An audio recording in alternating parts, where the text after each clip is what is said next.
Olá, gente, boa tarde. Estamos nós aqui de novo, né? Eu e Maria Aparecida.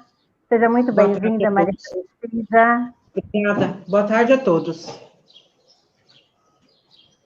É um prazer estar com vocês novamente, nessa tarde gostosa, com muito calor. Eu sou Maria Aparecida Dionísio, fiz minha formação com a Mimanza Érica, uma pessoa maravilhosa, vocês devem ter já assistido lives com ela. E trabalho dou um curso de constelação familiar na Franco Montoro, tenho aqui um curso aqui na cidade de Peruíbe, também de constelação familiar, facilitadores em constelação familiar, trabalho com pedagogia sistêmica, bem antes de trabalhar com constelação, já trabalhava com pedagogia sistêmica, porque quando conheci constelação, eu já era pedagoga, né, e aí as leis da constelação me favoreceram muito, porque eu já fui aplicando, eu já fui conhecendo, e isso tudo já fazia um universo, já foi um universo que já fazia parte. Então, a pedagogia sistêmica vem de um tempo bem antes da constelação na minha vida, né, e é um trabalho maravilhoso, porque nos ensina, nos ajuda muito.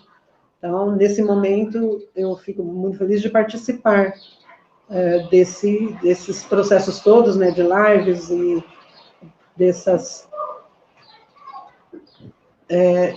técnicas todas que o universo colocou aí para nós, né, Mara? Porque é a forma que nós temos de falar com as pessoas e divulgar o nosso trabalho, né? E você também, né? Para quem ainda não me conhece, eu sou a Mara Lúcia Antônia da Silva, eu sou coordenadora pedagógica, eu sou terapeuta holística e educadora sistêmica. Já venho nesse trabalho com as lives já há algum tempo, né? E agora nós migramos aqui para a TV Zen, né? Com muita gratidão, com muita alegria por estarmos aqui com vocês. E hoje nós trouxemos um tema muito interessante, né, Maria Aparecida? Que inclusive Exatamente. É continuação do tema da semana passada, porque conversando, nós percebemos que precisávamos aprofundar um pouquinho mais. Então, o nosso tema que nós trouxemos hoje é: os filhos querem que os pais sejam grandes, não iguais. Essa é uma frase do Bert Hellinger, né? Então, já começa aí falando para a gente, Maria Aparecida, assim, primeiro, no mais geral, o que significa isso, né? Os filhos querem que os pais sejam grandes, não iguais. Como assim? Os filhos querem que os pais sejam grandes, não iguais.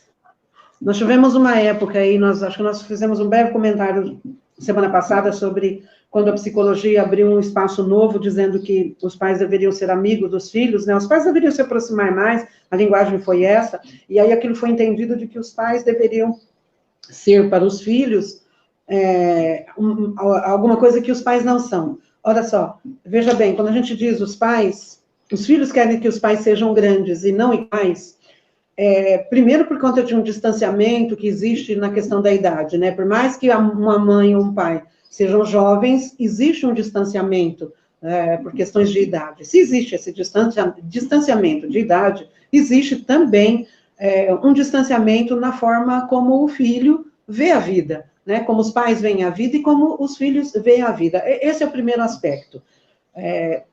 Num segundo aspecto, o que nós podemos ver nesta frase, a profundidade disto, amigos dos filhos são outras crianças da própria idade, do próprio meio, de própria cultura, da própria vivência natural e normal da criança.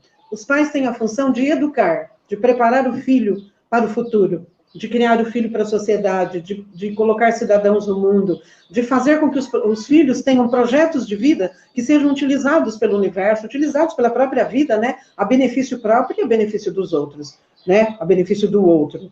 Então, essa questão do projeto de vida, que é a obrigação dos pais, não tem como um pai não tem como pessoas que sejam iguais passarem isto para um filho.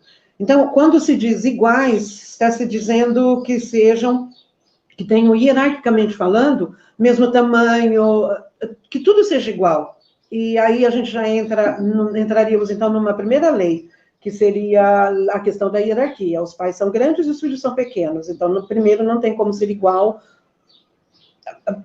começando por essa questão, por este aspecto. Maria Aparecida. No segundo momento. Olha só, antes de você começar, né, entrar nas questões das leis, olha o imbróglio em que nós pais nos enfiamos quando nós passamos a acreditar que nós tínhamos que ser amigos dos nossos filhos, né?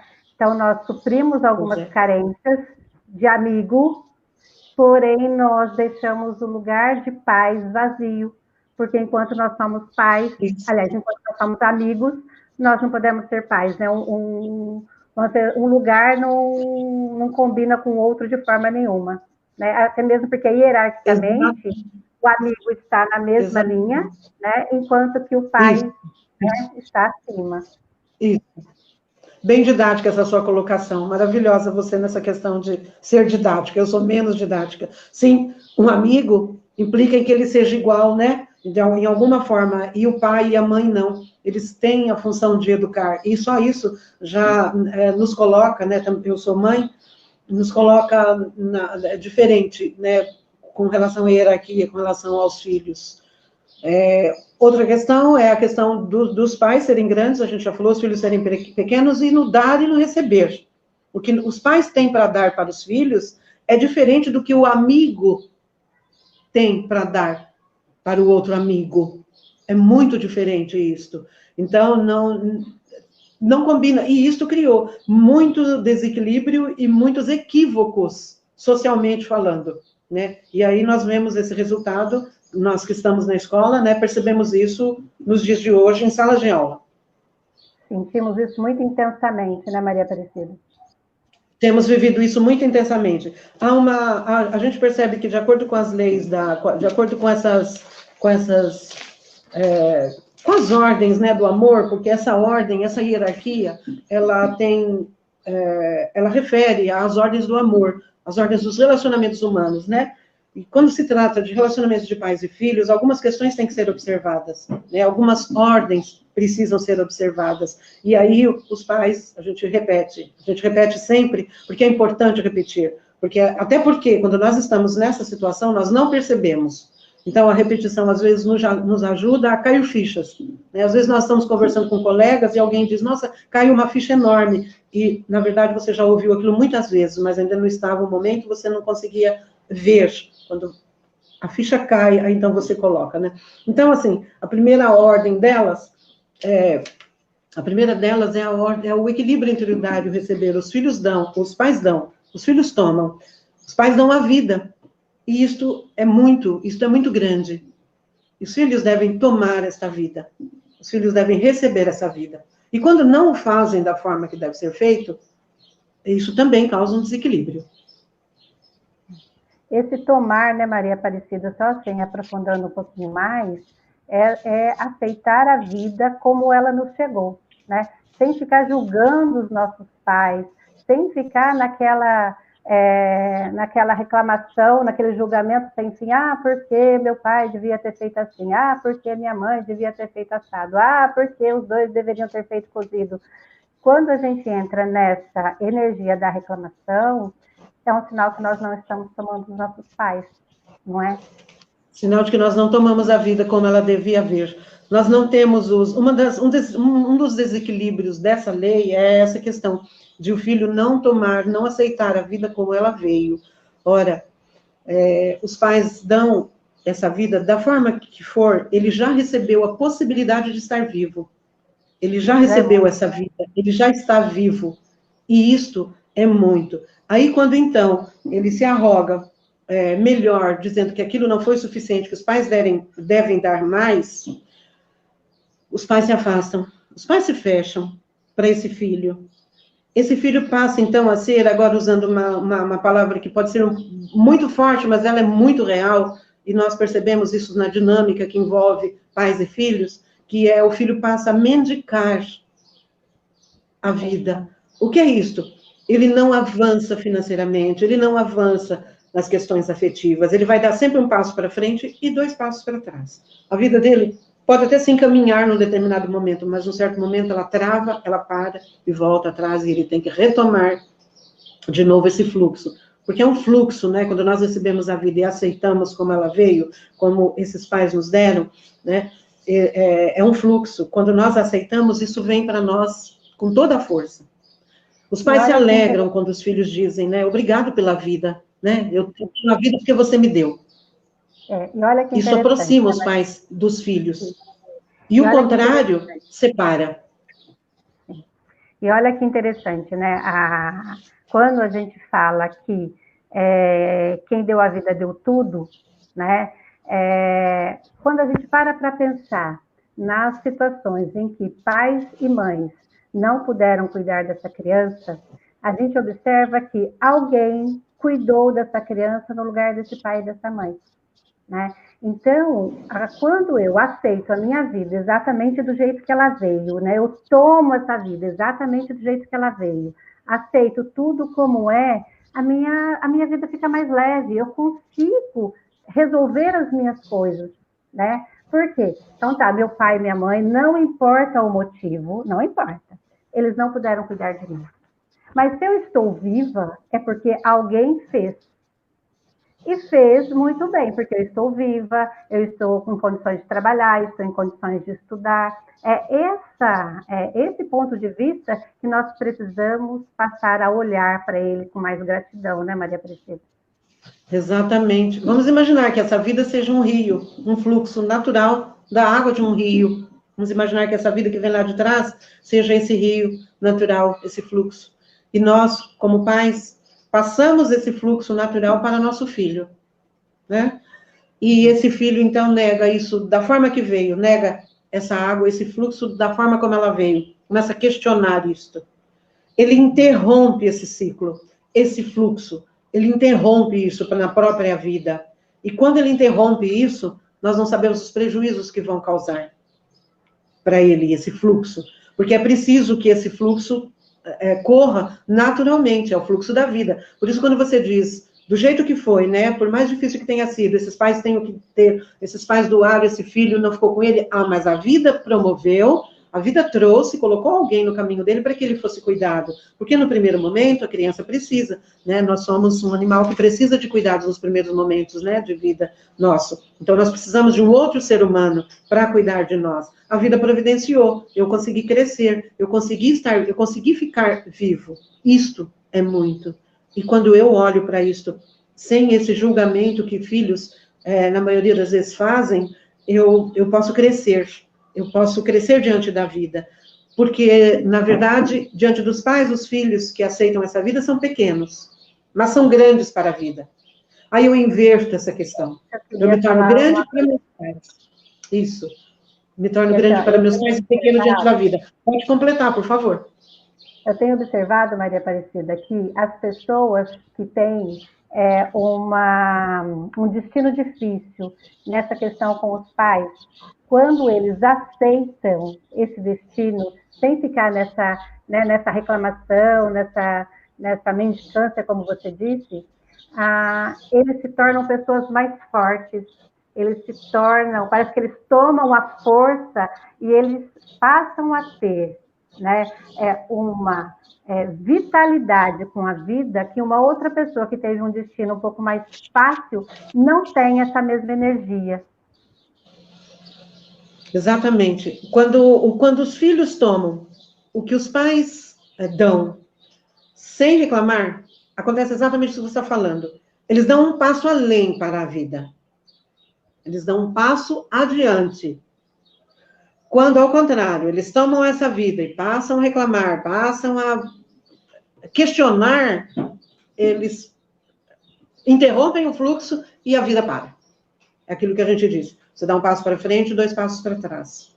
Então, esse exercício de tomar a vida, essa aceitação, essa compreensão de que as coisas foram do jeito que foram, e isso está certo, e o que importa é olhar para a pessoa adulta que eu sou hoje, né?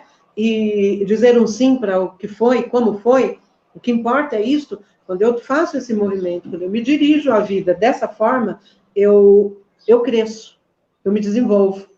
Eu desenvolvo os meus projetos, eu posso ir adiante. Há uma questão interessante aqui que eu coloquei aqui, estou dando uma olhadinha na cola aqui, é que os pais tentam dar, os pais tentam receber dos filhos e os filhos tentam dar aos pais. O que significa isso, né? Os pais tentam receber dos filhos. Questões onde, às vezes, essa ordem é invertida. Onde os pais, e nós vemos isso hoje, é comum ver. Os pais perguntam para o filho, e agora, nós vamos fazer o quê? E aí ficam esperando que o filho responda sobre o seu próprio dia, ou como vai ser o dia. Estou dando um exemplo assim bem, talvez você tenha exemplos mais corriqueiros que está lidando mais diretamente com a molecada. Mas nós vemos essa, e você percebe ali a hierarquia, a mudança já. Quem deve direcionar a vida, direcionar as situações, direcionar o seu dia a dia, direcionar as coisas, são os pais, não são as crianças. Então aí inverte essa ordem, né? Os filhos, os pais tentam dar uma coisa para os filhos que não é exatamente aquilo que eles precisam. E aí os filhos passam, então, os filhos adquirem uma autoridade que está equivocada, que com certeza vai provocar grandes desequilíbrios na vida, né, dos filhos, e não é essa a função dos pais, né? É equilibrar esse amor. E nós temos uma outra ordem também. Nós temos uma terceira ordem, que seria respeitar o que pertence aos pais. O que significa isso? Aqueles filhos que acham, aqueles pais que se colocam culpas, acham que por algum motivo, por alguma questão, eles carregam uma culpa, e os filhos acham que podem ajudar o pai, ajudar a mãe a carregar essa culpa, a carregar essa situação. Isso também provoca desequilíbrio nesta ordem entre os pais e entre os filhos. O que pais podem fazer está circunscrito aos pais. Os filhos não podem fazer pelos pais mais do que eles fazem, que é apenas receber. Não tem como devolver essa vida para os pais. Ele pode fazer melhor, pode seguir a vida, fazer os seus projetos, se encaminhar. Essa é a forma. Tem uma questão interessante. Pode falar.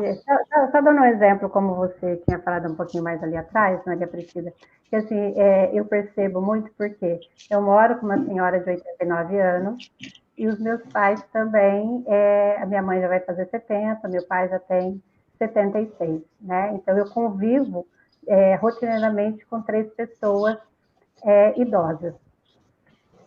E os 3 são muito lúcidos, os 3 são, assim, são donos da própria vida e leva isso com maestria, né? Mas existem situações em que os filhos acreditam que por terem determinada idade, os pais não são mais donos da sua vontade, né? E em alguns momentos, eu sou, assim, cobrada porque eu permito que eles decidam por si, né? Porque a ideia deles é, nossa, mas eles são muito velhinhos, eles não podem mais decidir por si. Ontem já se viu, né, que nem o meu pai. Meu pai gosta de levantar 3h30 da manhã para ir cuidar das vaquinhas dele, né? Que ele tem lá uma meia dúzia de vaquinhas, ele quer ir lá cuidar das vaquinhas dele. Minha mãe fica sozinha em casa, porque minha mãe não gosta de sair. Então, o que os meus irmãos e minhas cunhadas querem? Que o meu pai fique com a minha mãe dentro de casa. Só que meu pai não quer. É isso que eles querem, que eu chegue lá e falo para o meu pai, pai, a partir de hoje você não vai trabalhar mais. Eu falo para eles, não, isso é um problema dos dois. É os dois que resolvem. Eu sou só a filha. E detalhe, ainda sou a filha do meio, não sou nem a filha mais velha. Eu não coloco a mão nessa cumbuca. É os dois que têm que decidir por si. Eles são capazes de perceber o que é certo e o que é errado. Eu não posso fazer isso, né? Mesma coisa a dona Zoraide, que mora comigo. Ela tem 89 anos, mas é uma pessoa extremamente lúcida. Eu vou decidir alguma coisa por ela? De forma nenhuma. O máximo, eu me ofereço para acompanhar quando necessário. Fora isso, ela caminha com as próprias pernas. E é isso que a gente precisa ter atenção. Eles estão, assim, mais velhos, mas eles ainda são perfeitamente capazes de decidir por si. E, ao mesmo tempo, nós temos que tomar cuidado também com aqueles que estão doentes, que, de repente, não conseguem mais ter a sua autonomia. Mas como é que eu vou cuidar dessa pessoa sem entrar nesse âmbito de querer ser mãe dos meus pais, de querer ser mãe da minha sogra, Maria Aparecida? Fazer aquilo que você pode só, né? Porque o que você citou no primeiro momento, você está correta. Você honra, né, seus pais quando você faz isso, quando você permite que eles sejam, que eles façam aquilo que eles acham que está correto com a vida, porque era exatamente o que eu ia falar, que é uma das ordens, né, de você respeitar os pais nesse sentido. Você não pode mesmo colocar a mão nessa cumbuca, conforme você falou. A vida é deles e eles são lúcidos para fazer da vida deles aquilo que eles acham que está correto. Você é só a filha. E no que se refere a quando estão doentes, assim, aí sim, a ajuda sua seria servi-los na forma que eles necessitam, né? Do jeito que você pode dar um banho, se for o caso, dar alimentação, ou então ajudar orientando alguém para fazer aquele trabalho. Eu tenho um exemplo desse na minha própria vida, que foi com a minha mãe, de eu não conseguir, porque eu não, era muito dor, para mim era uma dor muito grande ver a minha mãe daquele jeito, pessoa que viu a mãe sempre viajando, sempre lépida, sempre andando para lá e para cá, de repente, assim, numa semana, né, uma pessoa caída, eu não tinha estrutura psicológica para cuidar. E fui apedrejada. E tranquilo, eu só respondia dessa forma, cada um faça aquilo que está no seu alcance. Eu não consigo, né? Então, eu não vou conseguir fazer isso. Se você consegue, que bom, né? Parabéns para você. Nós temos que entender o nosso limite e ajudá-los com honra, honrando a idade, honrando aquela necessidade. Não dizendo agora você está sob meu jugo e eu vou fazer, não é o que você quer. Não estamos ajudando. Nós estamos muito pelo contrário, né? Negando aquilo que nós recebemos como tendo sido eles portadores da vida e tendo passado para nós isso, né? Nós vamos honrá-los servindo do nosso jeito, com o nosso limite, melhor dizendo. Né? E somos limitados mesmo, porque não tem como ajudar pai e mãe.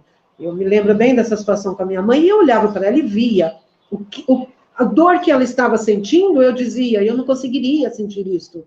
Eu ia morrer antes disso. Olha a força que ela tem. Olhando aquilo, eu ainda, se fosse o caso de precisar, se eu precisasse fazer aquilo, era isso que eu via. Eu não estou fazendo nada, porque ela ainda assim, ela é muito maior que eu. Então, isto sim é você ter esse sentido de vida, porque nós enxergamos isso neles quando nós olhamos essa vida como ela é. E é uma questão também sobre filhos e sobre pais, que às vezes, para um filho, é tão grande essa pseudo-dívida, ele não tem dívida com os pais, né? Mas ele acha que ele recebeu tanto que ele prefere não ver. E ele pode sair do âmbito. Ele sai desse ninho, ele sai da família e vai buscar outros lugares, porque para ele é tão grande o que ele recebeu e ele não vai poder retribuir, então é melhor que ele não veja. Ele também causa um desequilíbrio para a vida dele. Ele também causa um desequilíbrio porque é uma forma de não aceitação. Ele não está querendo olhar para isso. Então, você veja que a única forma que nós temos de estar em equilíbrio com a lei, de estar dentro dessa ordem de dar e receber, né, os pais dão e nós recebermos com a exata profundidade que isso requer, é o fato de aceitarmos essa vida como ela veio. Dizendo um sim para essa vida como ela nos chegou. Só isso. De outra forma, nós vamos causar desequilíbrios. E aí há muitas dinâmicas, né?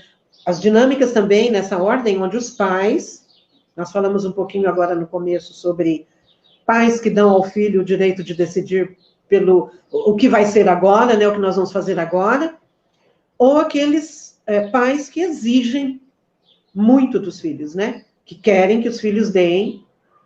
Você poderia estar vivendo na sua casa o inverso.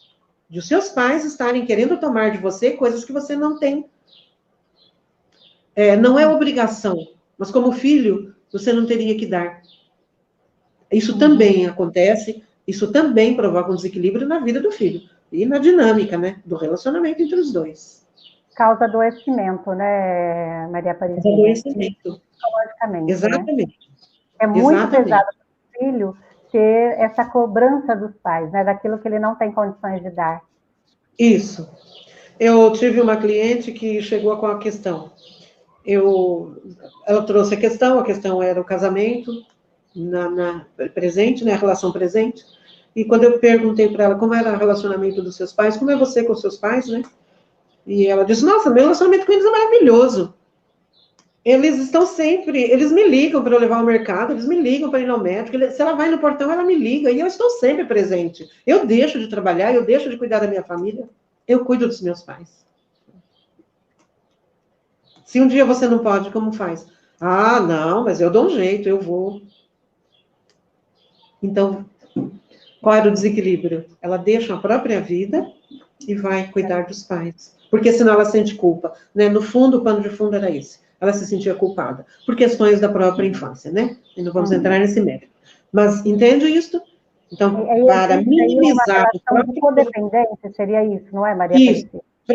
Para minimizar a própria culpa que ela sentia, de algumas questões que ela tinha feito, que na verdade é normal o filho fazer, mas ela se sentia culpada, né? E ela tomou partido em questões dos relacionamentos do pai e da mãe, ela tomou partido e isso, né, depois de um certo tempo, ela começou a se sentir culpada. Então, para minimizar esses efeitos, ela passou a servir os pais dessa forma. Então, assim, a mínima ligação, ela já estava lá. E ela falava isso assim, não, eu me dou muito bem com meus pais. Sim, sim. Só que da forma equivocada. Não é dessa forma, né? Não é assim. Isso também provoca desequilíbrio, né? Na vida de um quanto na vida dos outros, né? Dos outros dois, né? Dos pais. Então, isso também tem que ser olhado. É muita clareza nisso, né, Maria Aparecida, que nós, como os nossos pais, quando eles chegam nessa idade onde eles precisam desse apoio, é apoio, né? Não é nós deixarmos a nossa vida para viver a vida deles, porque isso não é bom para eles, isso não é bom para nós.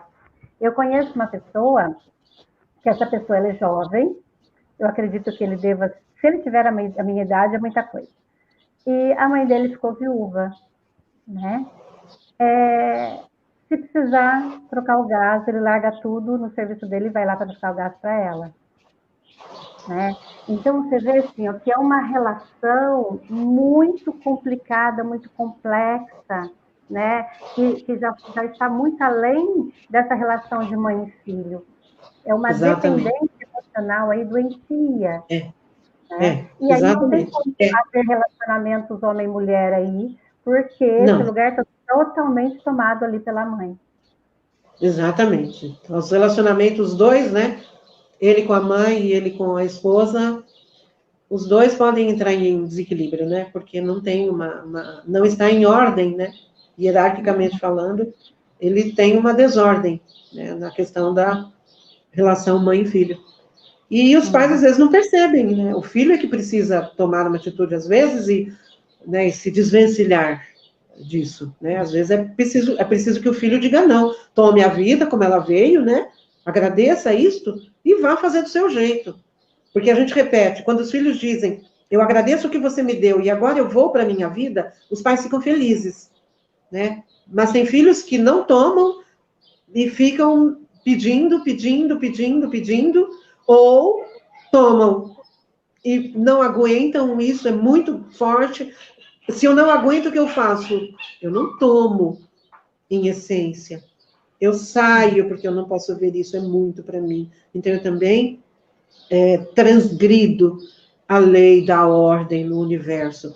E lembrar bem que são leis que são acima daquilo que nós acreditamos, que nós cremos. Nós podemos estudar isso, estudar, e as leis vão funcionar do mesmo jeito, com estudo ou sem estudo. São leis que funcionam hoje nos relacionamentos, e nós vemos, toda vez que você vai olhar um relacionamento, se ele não está em harmonia, alguma dessas leis está em desordem. Então, não basta só acreditar ou não, elas existem. Elas não dependem da nossa crença, não dependem do que acreditamos ou não.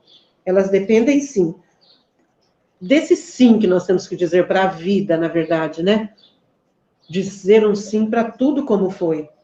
Porque nem estávamos lá, eu digo sempre, puxa, eu nem estava lá, né? Como é que eu posso julgar isso? Eu nem participei desse amor.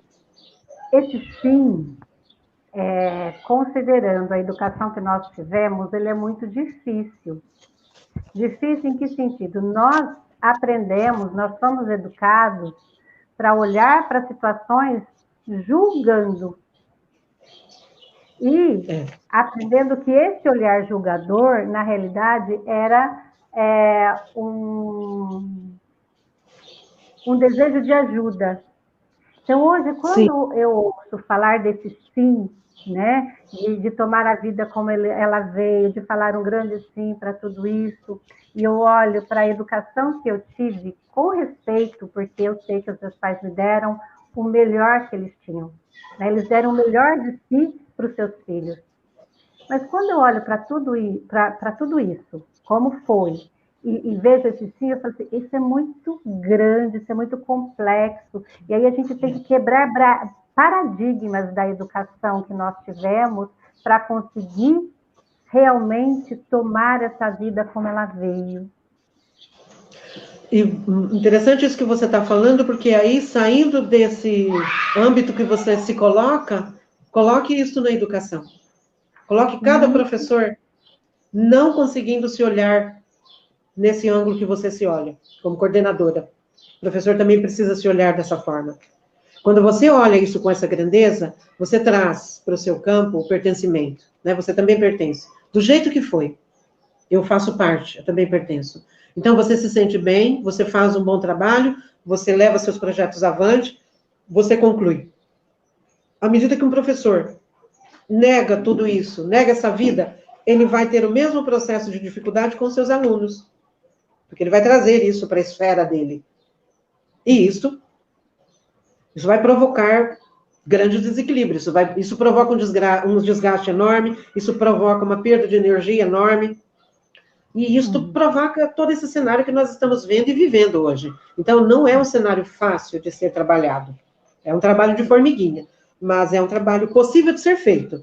Né? Ele não é fácil, ele não é rápido, mas ele é possível de ser feito. Porque à medida que nós conscientizamos, à medida que uma coordenadora é conscientizada, um diretor é conscientizado, um secretário, à medida que a gente vai alçando voos mais altos, isso vai se disseminando, né, aqui para nós, como professores, né?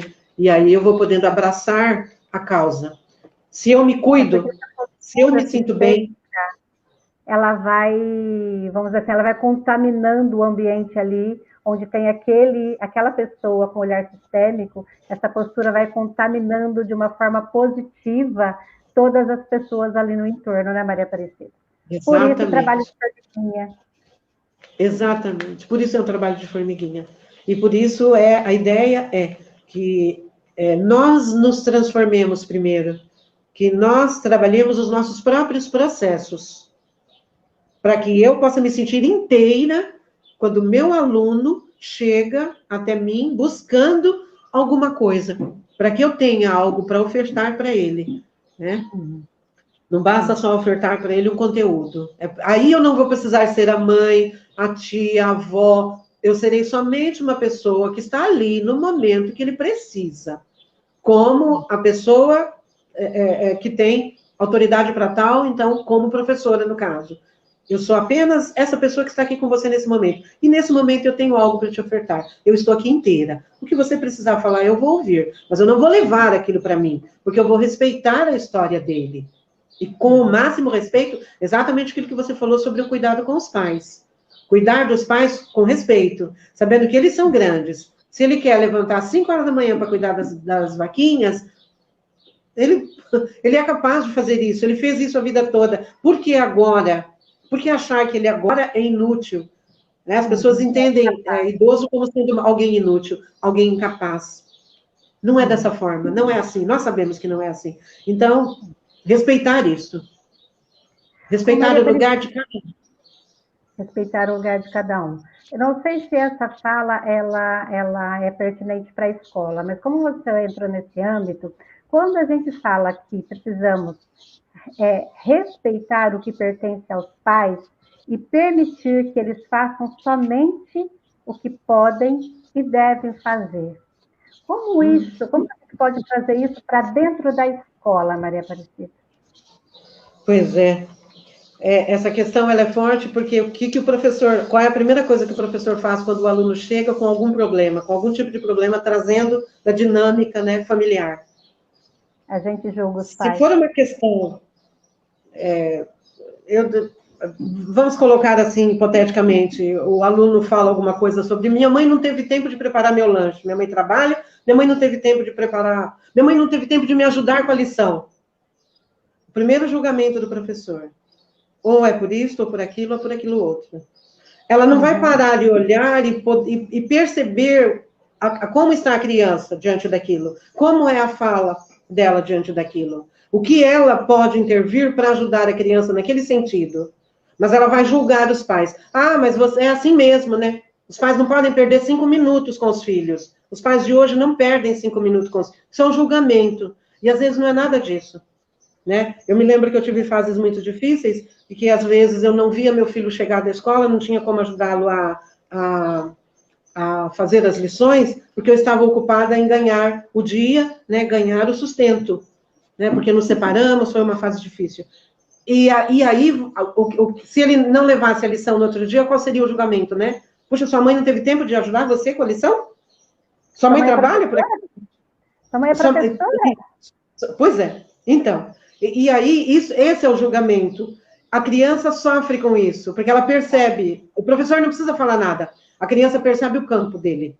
Agora, quando existe uma compreensão de dizendo, não há problema, eu vou fazer com você agora, vamos fazer todos juntos. Olha, e colocar o aluno, colocar a criança, né, com essa sua problemática, como sendo alguém pertencente àquela sala, àquela classe, a criança respira, eu também faço parte. É isso que vai passar na cabecinha dele. Mas a primeira coisa que o professor faz com relação aos pais, julgar. A primeira coisa que a escola faz, eu não vou dizer professor, a escola, a primeira coisa que a instituição faz hoje é julgar os pais, né? A instituição hoje julga. E então, isso é... Aquilo, Maria Aparecida, que eu falei antes, que nós tivemos uma educação onde nós aprendemos que esse olhar julgador seria um olhar de cuidado, seria um olhar de preocupação, seria um olhar zeloso. Então, agora, transformar esse olhar está muito difícil. Eu digo assim, né, que esse olhar está cheio de vinagre, né? A gente tem que ir tirando ali todos esses vinagres de cima para poder chegar na essência.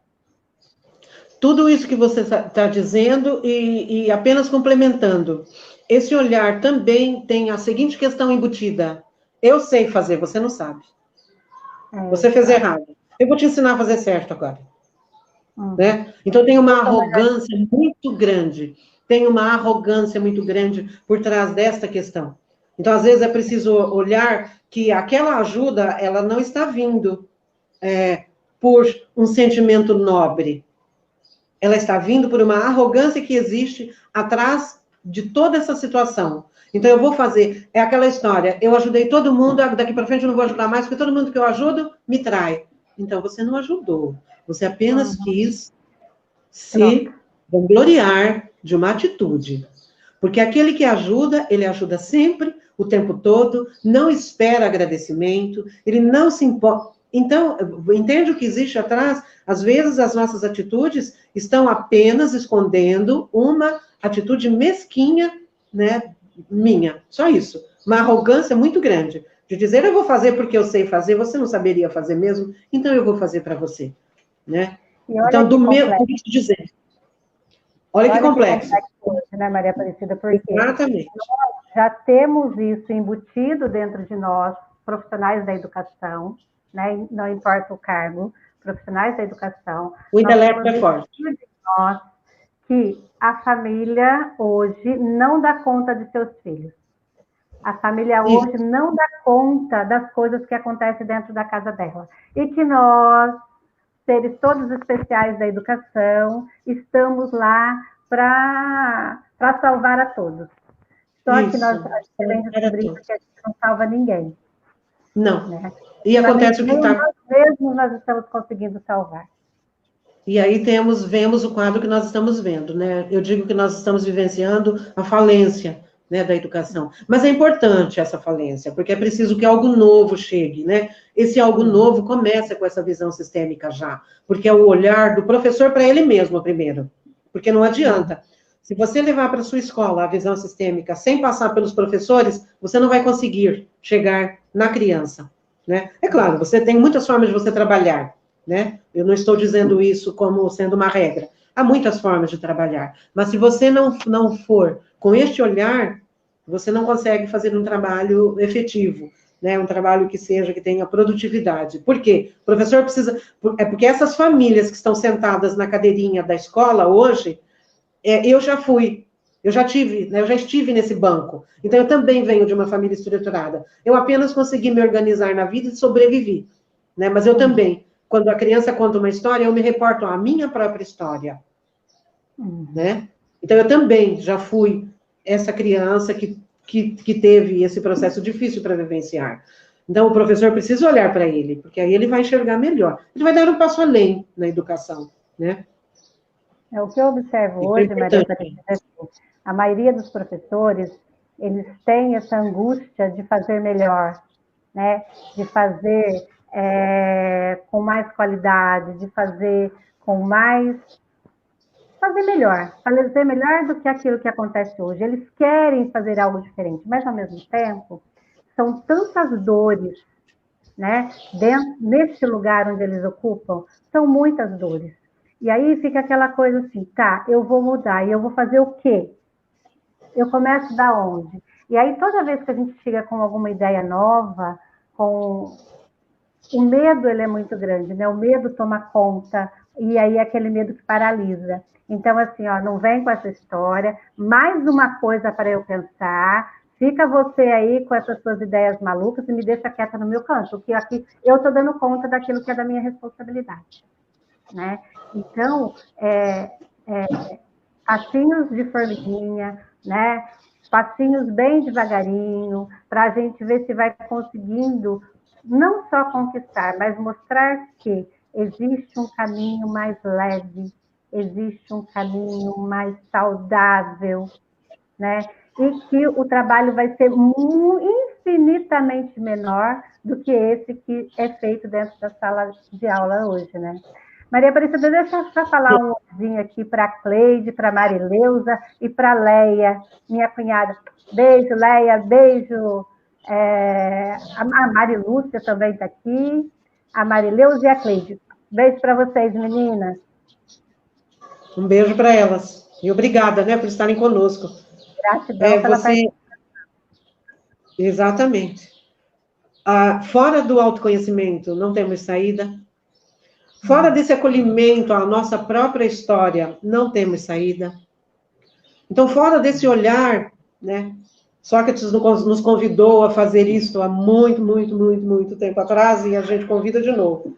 Fora do olhar para nós mesmos, não temos saída. Porque a mudança fora de nós, ela só acontece dentro de nós. Então, você veja que as leis estão convidando a todos. As leis que chegam nesse momento para nós, essas leis dos relacionamentos, elas convidam a todos. Então, a lei não é feita para alunos. Essas leis, esse processo, essa visão, ela é feita para todos, né? Independente de que cargo você esteja. Você é um ser humano que precisa olhar para você. Porque um diretor traz questões muito difíceis. Eu tive uma diretora que não tinha filhos e ela tinha dificuldade em lidar. Já a jovem, mas fez uma carreira no magistério, e ela tinha dificuldade em lidar com o adolescente, porque ela tinha dificuldade de lidar com a própria adolescência. E ela dizia, eu sei que isso está relacionado à questão de eu não poder ter tido filhos. E aí eu tenho essa dificuldade. E também nunca conseguimos fazer um trabalho, conversar a respeito, porque elas se fechavam. E também não era o caso. Mas, você veja, ela já estava nesse caminho, nesse processo, ela já estava enxergando no outro as próprias dificuldades. É um caminho já, né? Então, daqui um pouco, essa ficha vai cair e ela vai poder trabalhar isso. A gente espera. E será uma pessoa, uma diretora melhor, porque ela é uma pessoa maravilhosa. Então, o que você está dizendo? O que nós estamos dizendo? Primeiro, a gente enxerga no outro, né? Porque o outro é como se fosse o nosso espelho, né? O outro Depois não é como se fosse ele. Eu vou começar a perceber que o outro está espelhando as minhas dificuldades. E aí eu começo meu processo de autoconhecimento. Exatamente. E você deve se lembrar daquele mestre maravilhoso que disse, né? Faça para o outro aquilo que você gostaria que fosse feito para você. É uma lei maravilhosa do universo chamada lei do espelhamento. E aí a psicologia traz como projeção, né? E aí a gente pode ir tergiversando e elucubrando a respeito e vai dar assunto para muito mais dias e muito assunto gostoso e bom. Sim, é isso mesmo. O outro traz para mim aquilo que eu preciso cuidar em mim, né? Aquilo que eu preciso olhar.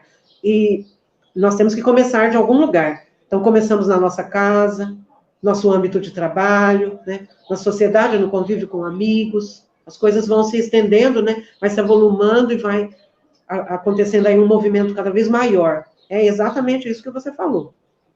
Olha que interessante e, ao mesmo tempo, assustador, né? Porque tudo aquilo que acontece... Assustador é bom. Me incomoda, mas não é? Tudo aquilo que acontece, que me incomoda, que me machuca, porque o outro está fazendo, na realidade o problema não está no outro.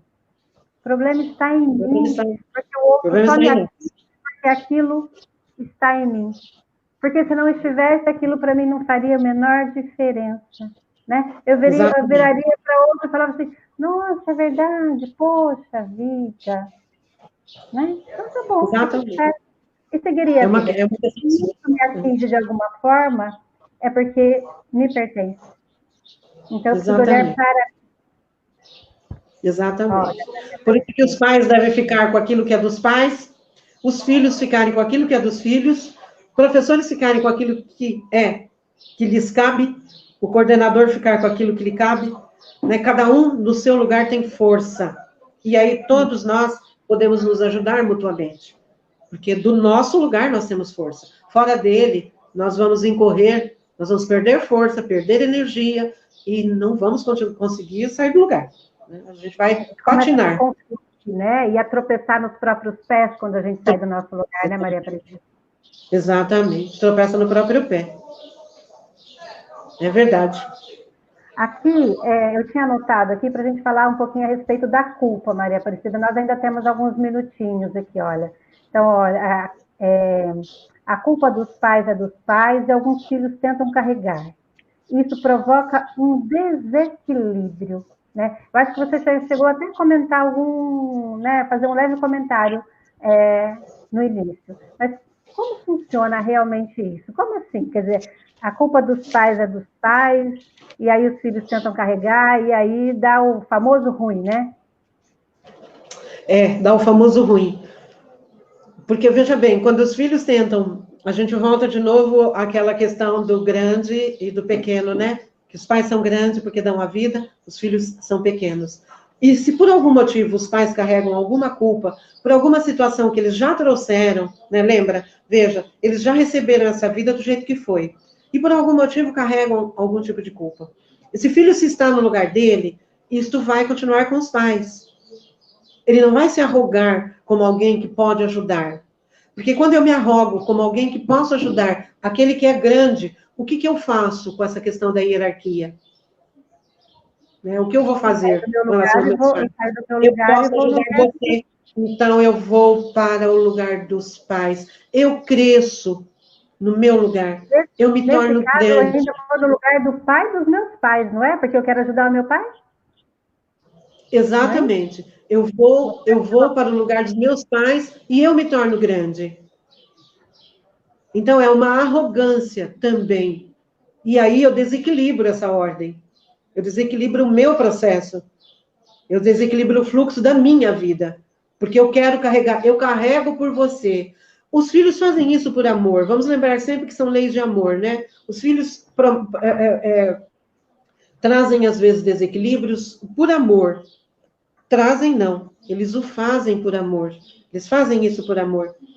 Mas isto é prejudicial à vida dos filhos, porque eles se arrogam, então, maiores que os pais, e aí eles provocam esse desequilíbrio nas leis do próprio fluxo de vida dele. Porque aí ele não toma a vida como deve ser, com essa humildade. Isso é dos meus filhos, isso não é meu, e eu não posso carregar isso por vocês, porque não é meu. O que é de vocês deve ficar com vocês. O que é meu, fica comigo. E deixar com cada um aquilo que lhe é próprio. Aí sim, eu estou com humildade me colocando no meu lugar, no lugar de filho. E aí, se for o caso... Pode falar. Pode terminar, Maria Aparecida. E aí, se for o caso de entrar, digamos, uma ajuda de pais que são velhinhos, né? E aí ele precisa ajudar, mas ajudar deste lugar, do lugar de alguém que entende isto, sabe que isto é deles, e a única coisa que eu posso fazer é isto. Digamos que um pai hoje sofre. Fala. E olha que interessante, quando a gente fala desse lugar dos pais, quando a gente fala dos pais, a gente está falando da hierarquia, né? Estamos falando daquele que é maior do que eu. E aí a gente pode trazer para esse lugar também todos aqueles que estão dentro de uma empresa e estão hierarquicamente acima de mim. Sim. Né? Então, se eu estou num cargo e eu acredito que eu sou mais competente do que o meu chefe imediato, que eu sou mais competente, vamos pensar aí na escola, que é onde a gente está. Então, olha, eu sou mais competente do que eu sou a coordenadora, eu sou mais competente do que a diretora, eu sou mais competente do que os supervisores da educação, dou de 10-0 na secretária, prefeito, então nem se fala, gente, não chega nem perto. O que vai acontecer comigo? Eu não vou conseguir fazer o básico no meu lugar. O básico do básico. Eu saí totalmente do meu lugar e fui para o lugar de pessoas que estão muito acima de mim. E nesse lugar, eu não tenho força, eu não consigo fazer absolutamente nada. Fora do meu lugar, eu não consigo fazer absolutamente nada. Eu tive essas questões na vida. Pessoas extremamente competentes, mas que roda, não sai do lugar, porque ela está se colocando maior do que o seu superior. Está se colocando, assim, quando você vê esses processos, você pode olhar lá atrás, porque ela tem um processo que precisa ser resolvido com os pais. Sim. Porque se ela não respeita a autoridade dos pais, eu estou dizendo agora a autoridade dos pais enquanto seres, enquanto pessoas que dão a vida, né? Aos pais é dado esse direito, né? É dada essa incumbência, essa alegria, essa glória, o que quer que chamemos. Aos pais é dado isso. Quando eu não respeito essa autoridade de direito, essa autoridade de fato que os pais têm, eu não vou respeitar nenhum tipo de autoridade. Não vou respeitar o meu coordenador, eu não vou respeitar meu diretor. Eu não vou respeitar isso. E não é porque eu os desrespeito como pessoa. Eu apenas não tomei essa vida. Eu apenas não olhei para isso com a grandiosidade que isso deve ser olhado. Né? Estamos nos 52 minutos, Maria Aparecida. Precisamos fazer aí já as considerações finais. A gente fecha sempre com uma colocação, né? Então, quando o Bert Hellinger diz que os pais são grandes e nós somos pequenos, e que nós somos pequenos diante dos nossos pais para sermos grandes, né? Diante da vida, é isto, é entender que a vida é muito maior que tudo, tudo. A vida que está lá fora, nesse momento acontecendo, a vida que acontece aqui dentro de mim, a vida que acontece aqui com cada um de nós, cada um que está assistindo, essa vida que está se processando, eu não preciso sair lá fora para ver a vida acontecer. A minha vida está acontecendo independente de eu estar sentada aqui, de eu estar lá fora, de eu estar no Rio, de eu estar... Não importa. A vida está acontecendo. E é disto que nós falamos. Então, que cada um, nesse momento, termine esse nosso momento aqui, se colocando no seu lugar, para que nesse lugar ele tenha força, e para que nesse lugar, cada um de nós, nos sintamos pertencentes. Sintamos que nós pertencemos, sim. E se não tivermos essa sensação, vamos procurar. Alguma coisa está no lugar errado. E hoje nós temos tantas dinâmicas terapêuticas, né, para nos auxiliar, porque nós temos um trabalho a fazer, seja ele grande, pequeno, não importa. Nós somos importantes onde nós estamos. Nós pertencemos. E do nosso lugar nós temos força. E com certeza o universo precisa que estejamos no nosso lugar, com a nossa força. Assim que a gente fecha hoje. E eu agradeço. Agradeço ao grupo que está aí atrás, tá? Da TV Zen, ok? Eu costumo desequilibrar um pouquinho os sistemas, mas tá tudo certo. E aí eu quero dizer... sou uma pessoa quase legal. Aproveitando o sim que você comentou no início, então eu quero dizer para as pessoas que nós podemos dizer sim para a vida exatamente como ela é, né? E dizer sim significa aceitar as coisas como elas são, entregar para o universo, porque o universo ele é muito mais inteligente do que nós e ele tem infinitas possibilidades que nós não podemos imaginar. Então, quando a gente diz sim para a vida como ela é, e a gente entrega para o universo, milagres acontecem, porque a gente permite, né? Então, sim. Olha, gratidão, foi muito bom estar aqui com você, foi muito bom ter todas as pessoas que estiveram aqui com a gente hoje. A semana que vem a gente volta, com muita gratidão, beijos, até a semana que vem. Tchau, Beijos, gente. até a semana que vem. Com o nosso papai e nossa mamãe conosco, né? Sempre, sempre. Sempre. Tchau, gente.